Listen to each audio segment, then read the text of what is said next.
Terdakwa kasus pembunuhan berencana Nofriansyah Yosua Huta Barat, Richard Eliezer, memeluk orang tuanya yang hadir di ruang sidang Pengadilan Negeri Jakarta Selatan pada Kamis 5 Januari. Richard diketahui diperiksa sebagai terdakwa dalam sidang hari ini. Richard Eliezer tiba di ruang sidang pada pukul 9:54 waktu Indonesia Barat. Sebelum duduk di kursi tengah ruang sidang, Richard Eliezer diarahkan oleh pengacaranya untuk memberikan salam pada kedua orang tuanya.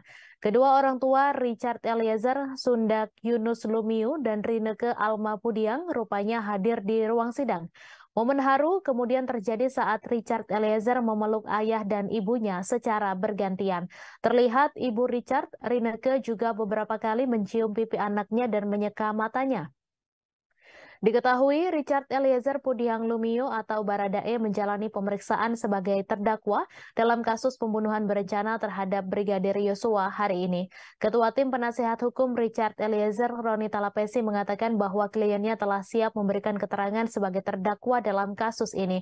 Menurut Roni, Richard Eliezer akan selalu kooperatif dan terbuka memberikan keterangan dalam setiap sidang kasus pembunuhan berencana terhadap Brigadir J tersebut.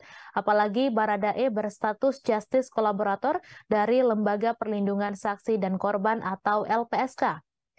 Diketahui Richard Eliezer didakwa melakukan pembunuhan berencana terhadap Brigadir J bersama Ferdi Sambo, Putri Chandrawati, Ricky Rizal, dan Kuat Ma'ruf. Dalam dakwaan disebutkan Baradae menembak Brigadir J atas perintah Ferdi Sambo yang kala itu masih menjabat sebagai Kadif Propam Polri. Peristiwa pembunuhan disebut terjadi lantaran adanya cerita dari istri Ferdi Sambo, Putri Chandrawati, yang mengaku dilecehkan oleh Brigadir J di Magelang pada 7 Juli. Ferdi Sambo kemudian marah dan merencanakan pembunuhan terhadap Brigadir J yang melibatkan Richard Eliezer, Ricky Rizal, dan Kuat Ma'ruf di rumah dinasnya di Komplek Polri Duren 3 pada 8 Juli lalu.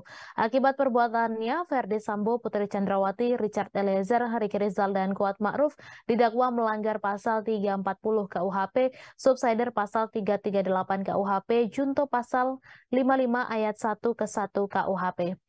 Kelimanya terancam pidana maksimal hukuman mati, penjara seumur hidup atau selama-lamanya 20 tahun. Terima kasih sudah nonton. Jangan lupa like, subscribe, dan share ya.